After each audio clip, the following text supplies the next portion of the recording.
नमस्कार, हर संडे की तरह आपके साथ जुड़ चुका हूँ। आप जानती हैं कि मैं बैंकिंग के बारे में कुछ न कुछ आपसे बातें करते ही रहता हूँ और मेरा प्रयास ये रहता है कि जो आने वाला कल है, जो कल कुछ घटनाएँ हो सकती है, उसके बारे में आपको आगाह करूँ, अ, आपकी तैयारी में हेल्प करूँ और इसी प्रकार से पिछले कुछ संडे हम लोग जो रिज़र्व बैंक के ड्राफ्ट सर्कुलर्स है, उसके बारे में हम लोग बात कर रहे हैं। और आज मैंने एक बिल्कुल दिल के करीब रहने वाला जो गाइडलाइंस है उसके बारे में आज बात करने वाला हूँ।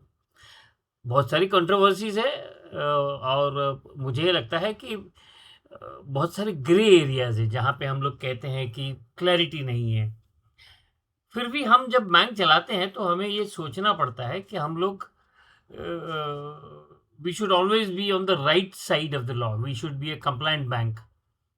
और इसी सिलसिले में Reserve Bank of India has issued draft guidelines on what the prudential norms on declaration of dividends directions 2025। ये जो डायरेक्शन है ये अभी तक इशू नहीं हुआ है। हो सकता है कि मार्च 26 के पहले ये हो जाएगा, लेकिन ये जो डायरेक्शन है लगने में दिखने में बिल्कुल आसान लगता है, कोई उसमें परेशानी नहीं है, लेकिन ऐसा नहीं है। There are lot of undercurrents behind these guidelines. Because आप जानते ही होंगे कि हमारे जो कॉर्पोरेशन मिनिस्टर हैं उन्होंने एक बार कहा था कि भई हम लोग जो कमर्शियल बैंकों को गाइडलाइंस है वही अर्बन कोऑपरेटिव बैंक को लगाना चाहते हैं। So the segregation is being ruled out.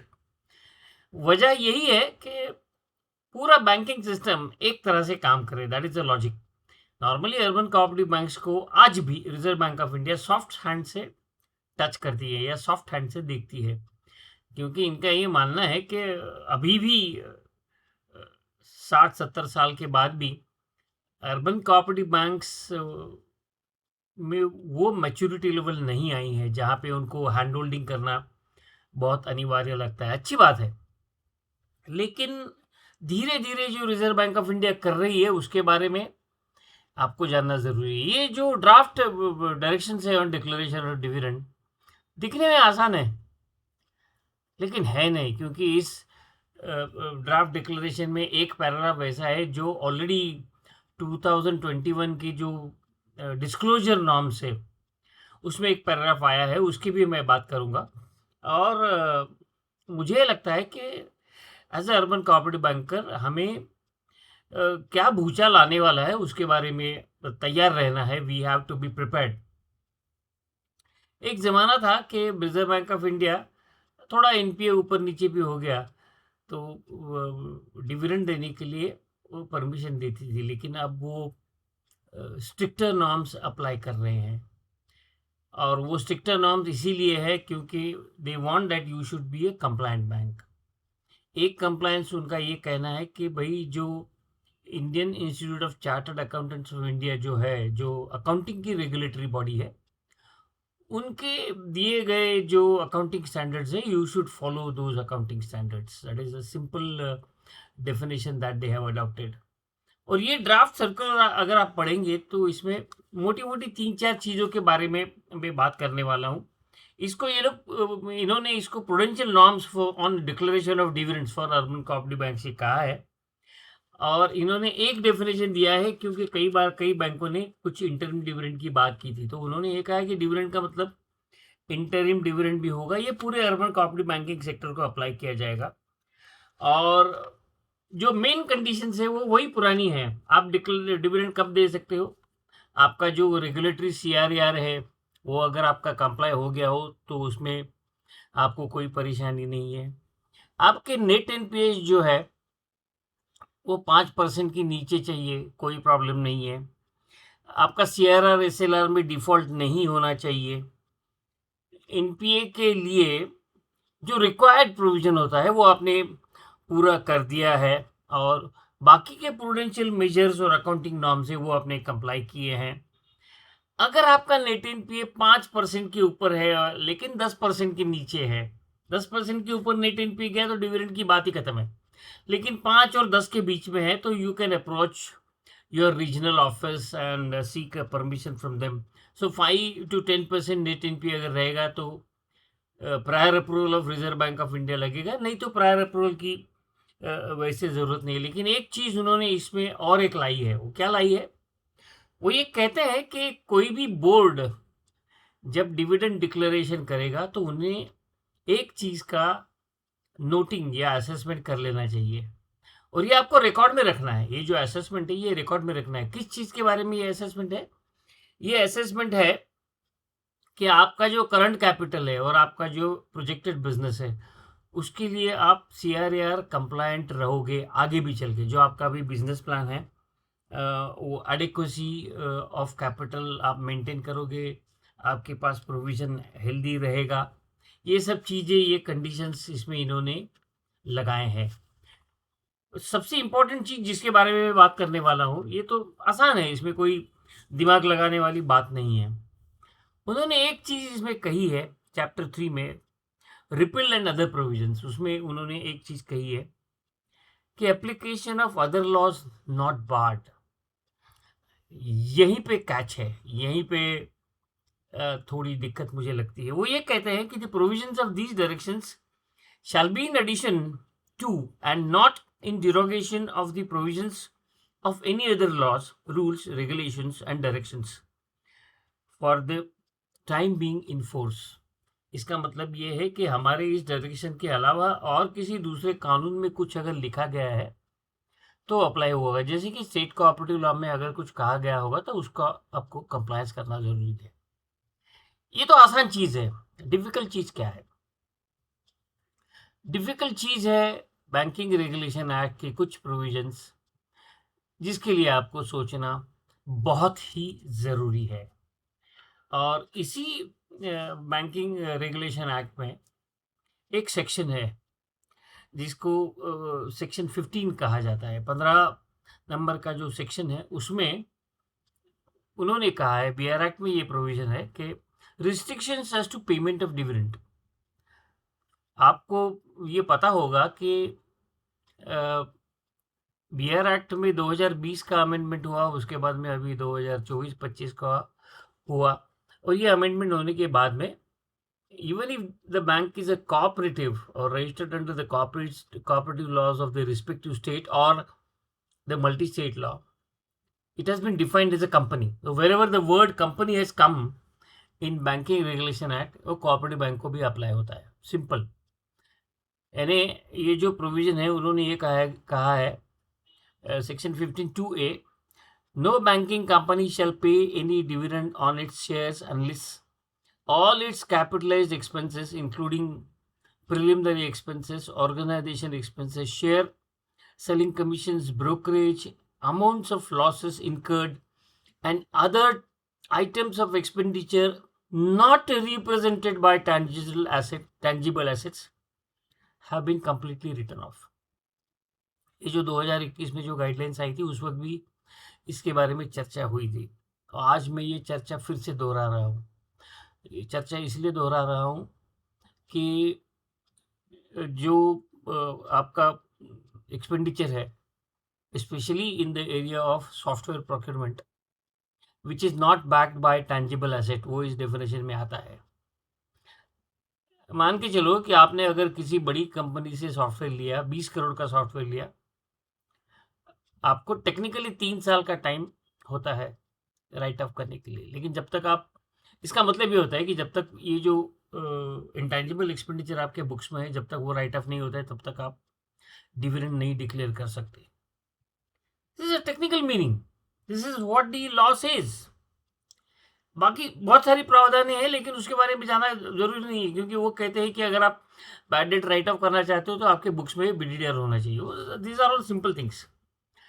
मुझे डर इस चीज़ का लग रहा है कि हम लोग कोई अच्छा बड़ा सॉफ्टवेयर लेते हैं, मैं किसी कंपनी का नाम नहीं लेना चाहता हूँ, वो सॉफ्टवेयर लेने के बाद में आप 1 साल में तो उसका पेमेंट होता नहीं है, लेकिन आपके बुक्स में वो डेबिट आ जाता है इंटेंजिबल एसेट्स करके, for the purpose of the updated software which you are having. वो जब तक आप राइट ऑफ नहीं करते हो तब तक आप डिविडेंड नहीं दे सकते हो, ऐसा सीधा मीनिंग इस प्रोविजन का है।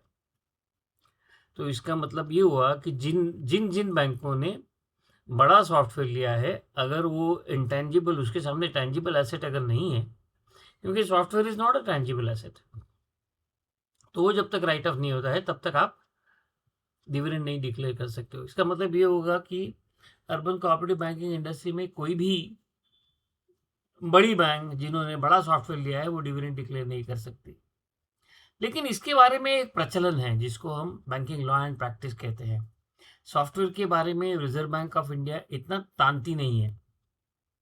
तांती नहीं, ये मतलब क्या है, they don't I mean harass the banks. अगर ये सॉफ्टवेयर का प्रोक्योरमेंट है, deferred revenue expenditure kind of thing है, तो उसके ऊपर ज़्यादा तांती नहीं है। लेकिन अगर रिजर्व बैंक ने सोचा जब तक आपका ये इंटेंजिबल प्रोविजन है, ये प्रोविजन आप राइट ऑफ नहीं करते हो, तब तक आप डिविडेंड नहीं डिक्लेयर कर सकते हो, ये ट्रू मीनिंग है। प्रैक्टिकली क्या हो रहा है, प्रैक्टिकली रिजर्व बैंक इसको अप्लाई नहीं कर रही है बहुत सारी बैंकों में। लेकिन कल जाके अगर रिजर्व बैंक इसको अप्लाई करता है तो आपको सोचना है कि आपको क्या करना है। तो ये जो सर्कुलर है, ये सर्कुलर में मैंने आपको शुरू में ये कहा था कि होम मिनिस्टर का ये कहना है कि कमर्शियल बैंकों की तरह कोऑपरेटिव बैंक को भी रेगुलेशन होना चाहिए। क्या अर्बन कोऑपरेटिव बैंक तैयार है? जवाब है नहीं, वो नहीं तैयार है। क्योंकि इसका मतलब ये हो जाता है कि बासल 3 आपको अप्लाई हो जाएगा, और बासल 3 अगर अप्लाई होता है तो 2024 में कमर्शियल बैंकों के लिए यही प्रूडेंशियल नॉर्म्स आए हैं फॉर डिक्लेरेशन ऑफ डिविडेंड और for remittance of profit for a foreign bank to the home country, that was issued in 2024। वो क्या कहते हैं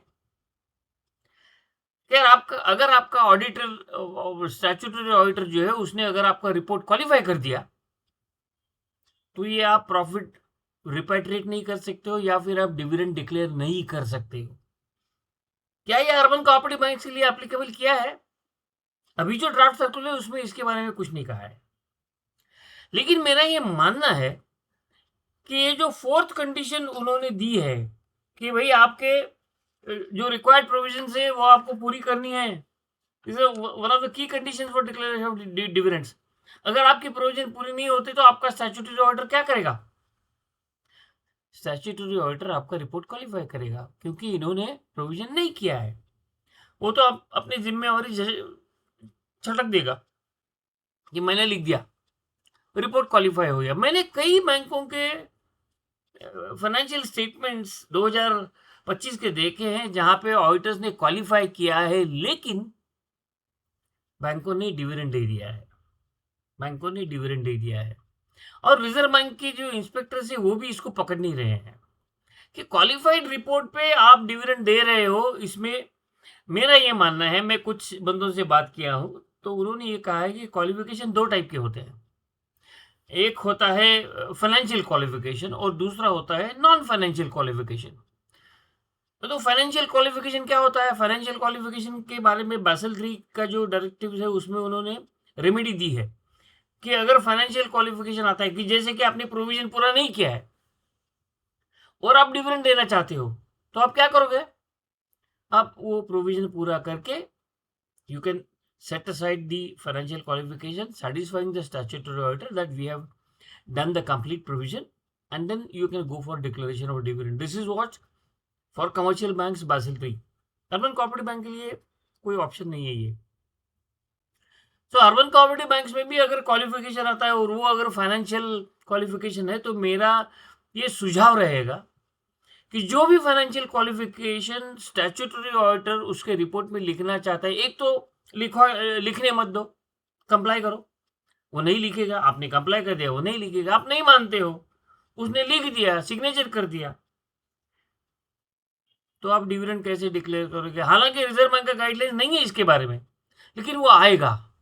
जिस तरह से चीजें बदल रही है उस पर मेरा ये पूरा मानना है कि क्वालिफाइड ऑडिट रिपोर्ट अगर आता है तो आप डिविडेंड डिक्लेयर नहीं कर सकते हो। यही ड्राफ्ट गाइडलाइंस में वो शायद ला सकते हैं, पता नहीं लाते नहीं लाते मुझे पता नहीं है, लेकिन हमारी तैयारी होनी चाहिए। और नॉन फाइनेंशियल क्वालिफिकेशन क्या होगा? जैसे कि तुम्हारे बोर्ड में 10 साल के ऊपर के डायरेक्टर्स है, तो स्टैट्यूटरी ऑडिटर को किसी भी लॉ का अगर आप कंप्लायंस नहीं करते हो तो उसे रिपोर्ट क्वालिफाई करना पड़ता है। लेकिन ये क्वालिफिकेशन जो होगा कि भाई 10 साल के ऊपर डायरेक्टर्स बोर्ड में है, वो लिख देगा, चुप बैठेगा। बीआर एक्ट सेक्शन 10B या 10C का वायलेशन कंप्लायंस नहीं हुआ है, वो लिख के उसकी जिम्मेवारी खत्म होगी, लेकिन वो फाइनेंशियल इंपैक्ट नहीं लाता है। So that is a non financial qualification. अब इसके बारे में कोई गाइडलाइंस रिजर्व बैंक की तरफ से दिखती नहीं है, और वो अगर गाइडलाइंस दिखती नहीं है तो रिजर्व बैंक को ये सोचना पड़ेगा कि there has to be a clarity in this area. अगर अर्बन कोऑपरेटिव बैंक को कमर्शियल बैंक के लाइन पे लाना है तो उसमें ये क्लैरिटी लाना बहुत ही ज़रूरी है। जो मैंने आपको बताया, ये अगर आप सेक्शन 15 पढ़ोगे बीआर एक्ट का, तो आपको आपको ध्यान में आ जाएगा कि प्रोविजन तो अपने खिलाफ है। लेकिन ये प्रोविजन हमारे लिए नहीं है। क्यों नहीं है कि ये 2021 का जो प्रेजेंटेशन डिस्क्लोजर नॉर्म्स है उसमें ये पैराग्राफ है, लेकिन उस प्रोविजन के ऊपर 2021 के गाइडलाइंस के ऊपर जो अर्बन कोऑपरेटिव बैंक को अप्लीकेबल है, उसके ऊपर कुछ बवाल हुआ नहीं है ज़्यादा, या ज़्यादा डिस्कशन भी नहीं हुआ है। मेरा ये मानना है कि मैं जब वीडियो बनाता हूँ तो आपको एक विजन देने की कोशिश करता हूँ, आपको एक ऑप्शन देने की कोशिश करता हूँ, ताकि जो भी कोई परेशानी है, जो भी कोई दिक्कत है, वो आप सही ढंग से उठाए, सही ढंग से समझे और उसके कंप्लायंस में लग जाए। तो ये ड्राफ्ट सर्कुलर आप पढ़ो। आपको ये देखना है कि आपको जब आप मार्च 26 का बुक्स फाइनल करोगे तो सब अकाउंटिंग स्टैंडर्ड्स आपको पूरे कंप्लाई करने हैं। आपको पूरी प्रोविजंस रखनी है, पूरा प्रोविजन करके रखना है। आपको AS 15 का पूरा प्रोविजन करके रखना है। यानी कि आपको किसी भी तरह से ऑडिटर से ऑब्जेक्शन नहीं लेना है। ऑडिटर क्वालिफाई करता है नहीं करता है वो उसका काम है, तुम्हारा काम क्या है, दैट यू कंप्लाई। मैंने ये वीडियो इसीलिए बनाया कि हम लोग अभी लगभग थर्ड क्वार्टर के एंड तक आ चुके हैं, और फोर्थ क्वार्टर में हम लोग बुक्स फाइनल करने के लिए रोप वॉकिंग करना चालू कर देंगे। एक जगह CRAR संभालेंगे, एक जगह ग्रॉस NPA संभालेंगे, एक जगह प्रॉफिटेबिलिटी संभालेंगे, एक जगह हमारे टारगेट्स के ऊपर काम करेंगे, और साइमल्टेनियसली टेक्नोलॉजी अपग्रेडेशन अगर हमारा चल रहा होगा तो वो भी चलते ही रहने वाला है। कहने का मतलब ये है कि ये ड्राफ्ट सर्कुलर पढ़ो, draw a strategy for your own bank and decide where you need to pull up your socks. आपको ज़्यादा तैयारी कहाँ करनी है ये आपको समझ में आ जाएगा। सो मैं आप सब लोगों से जब बातें करता हूँ तो बहुत सारे सवाल होते हैं, कई सवालों का जवाब मैं दे नहीं पाता हूँ, कमेंट्स का भी जवाब मैं दे नहीं पाता हूँ। लेकिन अगर आप मुझे ईमेल करते हो, सवाल ईमेल करते हो, तो उसके ऊपर सोच विचार करके आपको जवाब दे सकता हूँ। लेकिन this will be my view, आपको एक पर्सपेक्टिव मिलेगा। मैं जो कह रहा हूँ वो आपको अच्छा ही लगे, वो बिल्कुल स्ट्रिक्टली एज पर लॉ होगा, ऐसा नहीं है। This is a perspective I try to give. अगर आपको मेरे वीडियोस और विचार अच्छे लगते हैं तो प्लीज़ लाइक, सब्सक्राइब। पूरे आपके बैंकिंग फ्रेटर्निटी में, पूरे आपके बैंक में इस चैनल को सब्सक्राइब करने के लिए कहिएगा। सब्सक्राइब करने के बाद में आपको नोटिफिकेशन आराम से आ जाता है, क्योंकि मैं हर एक बंदे को नोटिफिकेशन नहीं भेज सकता हूँ। सो नॉर्मली हर संडे 11 बजे वीडियो एयर होता है, तो आप याद रखिए हर संडे। अगले संडे भी मिलेंगे कुछ नए टॉपिक को लेकर के, किसी नए गेस्ट को लेकर के। So thank you for watching my video and liking the same. Please do subscribe and share.